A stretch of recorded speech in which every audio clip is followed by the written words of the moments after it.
I woke up in a hospital bed and couldn't feel my legs. At first, I thought that was the worst thing that had ever happened to me. I was wrong. The worst part came a few seconds later, when I heard my wife whisper, thinking I was still unconscious. If he stays like this, everything gets easier. I didn't open my eyes, I didn't move, I didn't say a word, and that silence became the smartest thing I had ever done. My name is Nathan Reed. I'm 43 years old, and for most of my adult life, I confused love with endurance. I thought being a good husband meant staying calm, staying useful, and never making someone feel guilty for hurting you. I thought if I kept showing up, kept forgiving, kept making myself easy to live with, my marriage would eventually feel safe again. I was wrong about that. I was wrong about almost everything. The accident itself wasn't some movie-style murder plot. That matters. It was raining that night. I was driving home after grading papers at school because I teach history to high school juniors, and I had stayed too late again. I remember the road shining black under the streetlights. I remember hitting the brake harder than I expected to. I remember the car not slowing the way it should have. Then headlights, impact, glass, metal, silence. Later, I would learn there had already been a warning about the brake fluid sensor 2 weeks earlier. Camille had seen it. She had even looked up what it meant. She never told me. She never booked the service appointment. She just let me keep driving. That's what made it so chilling in the end. She didn't need to create the accident. She only needed to stop protecting me from it. When I woke up in recovery, my body felt like it belonged to someone else. My mouth was dry, my chest hurt, my head was thick with medication, and my legs were somewhere under the blanket, numb and impossibly far away. I heard the machines before I could think clearly. Soft beeping, air moving through a vent, shoes against polished floor. Then I heard Camille's voice, low and careful, right beside the bed. "If he stays like this, everything gets easier," she whispered. There was a pause while she listened. Then, even softer, "I know. Just don't rush it. We need more time." I couldn't hear the man on the other end, but I knew instantly she wasn't talking to family. It was the tone. Too intimate, too irritated, too practiced. I stayed still. Not because I was brave, because I was terrified. A doctor came in a little later, asked me where I was, asked me to squeeze his hand, asked if I could feel anything in my feet. I told him the truth, mostly. I said almost nothing. That part was real. But I had felt a flicker in my left foot. Tiny, uncertain, easy to doubt. I didn't mention it. I wish I could tell you I made that choice because I immediately understood the whole plot. I didn't. The truth is messier than that. I stayed quiet because something in my wife's voice had made me afraid to belong fully to the version of reality she thought she controlled. Camille and I had been married 16 years. We had a daughter, Emma, who was 11 and still young enough to drift into the kitchen just to be near us without admitting that was why. From the outside, our life looked better than fine. Camille worked at a bank, dressed beautifully, knew how to hold a room, and had built a growing little audience online around the image of graceful adulthood. She posted sunlight, flowers, neat breakfasts, notes about resilience, marriage, and gratitude. In those pictures, I was often in the background, smiling like a quiet, stable man who had no idea he was slowly disappearing from his own life. I should have seen it coming. There had been signs, late-night texts, work dinners that lasted too long, a new softness in her voice that never seemed to belong to me anymore. But men like me are excellent at explaining pain into something survivable. I told myself stress changes people. I told myself marriage has seasons. I told myself love means staying.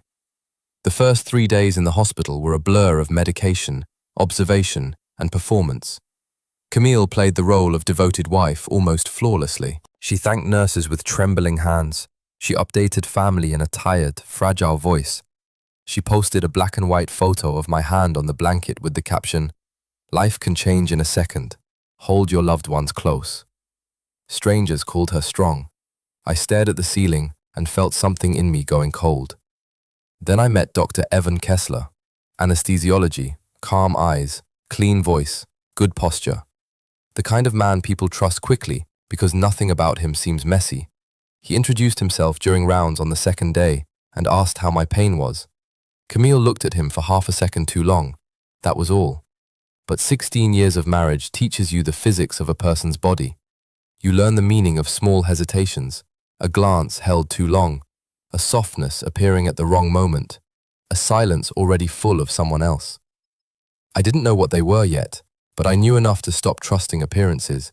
When I came home, I came back in a wheelchair. That part was real. My body was weak. My right leg barely held me. My left leg was worse. Standing felt like negotiating with gravity after betrayal. But underneath that damage, something was returning. Slowly, unevenly. Enough that a therapist would have called it guarded hope. I never told Camille. Not because I had a perfect plan, because I needed time. Time to understand if I had overheard one ugly moment or a whole system built around my weakness. She changed quickly once we got me home. In public, she became saintly. In private, she became efficient. That's the word that still haunts me most. Efficient. She didn't turn into some cartoon villain overnight. She became organized around my damage. She sighed more. She talked about schedules, money, future care. She asked for prognosis language in writing. She posted about resilience. She corrected people when they sounded too hopeful. Once, during physical therapy, when the therapist said, "He's making progress," I saw something flash across her face. Not relief, disappointment. That should have been enough. It wasn't. Because I still wanted the world to make sense in a less monstrous way. About 2 weeks after I got home, Camille hosted what she called a family dinner to thank everyone for helping. My parents came, her parents came, my older sister Hannah came. Emma sat quieter than usual beside me, pushing food around on her plate and listening the way children listen when they know adults are pretending. Camille was brilliant that night. She moved around the room with perfect controlled exhaustion, refilling water, touching my shoulder, smiling softly whenever someone looked at her. If I hadn't known what I knew, I might have loved her more for it. Halfway through dinner, her father asked what the doctors were saying about my recovery. Camille lowered her eyes before answering. "They still don't know how much function he'll get back," she said quietly. "We're trying to stay hopeful." My mother looked stricken. Hannah stared at her plate. Then Camille added, in that same gentle voice, "I think we need to start preparing for the future if Nathan doesn't recover the way everyone wants him to." The room went still. She touched my shoulder as she said it, which made it worse. "Emma needs stability," she went on, "and I'm just trying to be realistic. We can't keep pretending love alone will solve practical things." Nobody told her to stop. Nobody said my name. Nobody looked me in the eye for more than a second. That was when I understood how easily a room can be taught to pity the wrong person. Later that night, after everyone left, I wheeled myself toward the kitchen because I heard her voice again. Low, controlled, on the phone. "If he improves too fast, it complicates everything," she whispered. I froze in the hallway. "No, he still trusts me." I backed away too fast and clipped the edge of the wall with the wheel. The sound snapped through the house. Her voice stopped. I barely got turned around before she appeared. "Nathan?" she called. "You okay?" I forced pain into my face. "Couldn't sleep," I said. That was the closest I came to ruining everything. After that, I got smarter. I started keeping my old phone hidden in the bathroom drawer. I recorded what I could. Not enough. Never enough at first. That's what makes real life uglier than fiction. You don't get one clean confession. You get fragments, tones, half-lines. You build truth in pieces. I checked the shared insurance portal, then the family desktop browser history. Search terms told me more than she ever would have willingly said aloud. Long-term spouse disability planning, post-trauma mobility settlement, divorce if spouse becomes permanently disabled. Not murder, not fantasy, strategy. A whole future being quietly arranged around the possibility that I stayed broken. Then I found the first thing that tied Evan to more than suspicion. A synced note she had forgotten to delete. Dinner after his PT Thursday. Need to talk before lawyer. There are moments when suspicion becomes structure. That was one of them. Once I started looking through that lens, everything sharpened. She wasn't just distant. She was preparing. She wasn't just overwhelmed. She was calculating.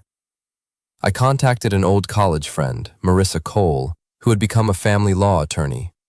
I didn't tell her everything at first because saying it out loud made me feel insane. "I think my wife may be positioning things," I said.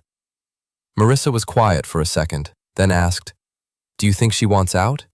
Or do you think she wants out with the advantage?" That question changed the entire shape of the problem. Around the same time, I got hold of enough medical records to start asking better questions. Not criminal questions, not at first, just careful ones. Why did my medication chart show a post-op sedation sequence that lasted longer than expected? Why did a nerve block note not fully match the pain progression I was reporting? Through Marissa, I was put in touch with a consulting physician who reviewed the records quietly. He was cautious. Real people are cautious. He didn't say, "You were poisoned," or anything dramatic like that. He said, "There are enough irregularities here that I would want them examined if there were a legal dispute about outcome and care." That was enough, especially when one of the irregularities pointed back to Evan. The thing that made my blood run cold wasn't a single smoking gun. It was the accumulation. The break warning Camille never mentioned. The hospital whisper. Evan's role in my care. The search history. The settlement planning. The way she flinched whenever my physical therapist sounded optimistic. Then came the message that finally broke the last illusion I had left. It was short, practical, cruel in the way only logistical cruelty can be. Evan had texted her. "You need to decide how long we can hide this. 3 months starts showing." She answered, "Once the paperwork is done, I won't have to." I stared at the screen for a long time. Pregnancy changes the emotional geometry of betrayal. It means planning, timeline, a future already being arranged while I sat in a wheelchair learning how to stand again in private. For the first time since the crash, I stood alone at the kitchen counter after midnight and nearly fell from the pain. My legs shook so badly, I had to grip the edge until my wrists ached. I should have felt triumphant. I didn't. I felt humiliated. Because even then, part of me still couldn't believe the woman I had built a life with had made my suffering useful to her. That was my weakest point. Not the accident, not the pain. The week after that, I genuinely thought about giving up. Not on life, on the fight, on the effort of proving anything, on the shame of having to become suspicious and strategic just to survive my own marriage. But then Emma asked me one morning, very quietly, "Dad, are you going to stay like this forever?" And I realized my silence couldn't be for fear anymore. It had to be for truth. I kept pretending to be weaker than I was.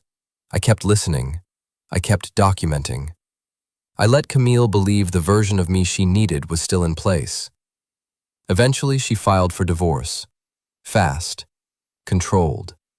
The filing was full of soft language and vicious implications. My long-term physical uncertainty. Emma's need for stability. Financial stewardship. Household continuity. It was administrative erasure. Marissa read it, looked at me and said, "She thinks the story is already finished." The settlement conference happened in Marissa's office. My parents were there. Her parents were there. Hannah came too. Camille walked in dressed like a woman attending an elegant lunch, not the legal burial of a marriage she had emotionally left long before. I came in the wheelchair. That part was still honest enough to count. She spoke first. Marissa let her. Camille talked about burden, about uncertainty, about Emma needing consistency, about how much she had sacrificed already. Then she used the line she had probably practiced in the mirror. "Nathan has always been a good man, but love doesn't erase reality." She wanted that sentence to own the room. Marissa turned to me and asked if I wanted to respond. I looked at Camille and said, "Not yet." Then I opened the laptop. I started with the search history, then the insurance projections, then the synced note about the lawyer, then the call logs linking Camille and Evan around every major medical update, then the audio, her own voice, soft, clear. If he stays like this, everything gets easier. The room changed immediately. Her father sat back like someone had struck him. My mother covered her mouth. Camille tried to interrupt. Marissa told her to sit down. So I kept going. The medical review, the inconsistencies in post-op sedation and follow-up neurological management. Not a dramatic declaration of attempted murder, something more believable, more dangerous, enough to show intent to prolong uncertainty and shape a legal advantage around my delayed recovery. Then the message from Evan. You need to decide how long we can hide this. 3 months starts showing. Then Camille's answer. Once the paperwork is done, I won't have to. I let the silence sit. Then I opened the image last, a grainy ultrasound attachment from the message thread. Not because it was the worst thing she had done, but because it was the piece that made her future undeniable. A future in which I had already been reduced to paperwork, liability, and timing. Camille went white, then red, then blank. This isn't what it looks like, she said, but even she didn't believe that line had a future in the room anymore. Marissa answered before I had to. Actually, she said, it's exactly what it looks like. Then I did the thing I had been building toward for weeks. I stood up. Not cleanly, not dramatically. My legs still shook. My right hand had to catch the table, but I stood. Every face in that room changed at once. I looked directly at Camille and said, I didn't stand up for 5 weeks because I wanted to see exactly how far you would go. I paused. Now I know. Then I looked at the ultrasound on the screen, back at her, and added, you didn't need me dead. You just needed me broken long enough to make leaving easy. Nobody moved. Nobody defended her. The story had turned, and she knew it. I didn't say another word. I didn't need to. The evidence had already done what truth does when it's finally given a body. I walked out of that office slowly, each step painful, each one mine. The divorce after that was not cinematic. It was expensive, procedural, and ugly in all the realistic ways. There were reviews, statements, negotiations, custody arguments, insurance complications, professional consequences for people who had gotten too comfortable with blurred ethics. Evan disappeared fast once the records started attracting attention. Camille lost more than she expected, though not everything. Real life doesn't always collapse villains in one perfect scene. But she lost the story. And for someone like her, that was the deepest wound of all. I sold the house eventually, not because I had to, because I wanted one place in my life that didn't smell like survival. Emma stayed with me half the week.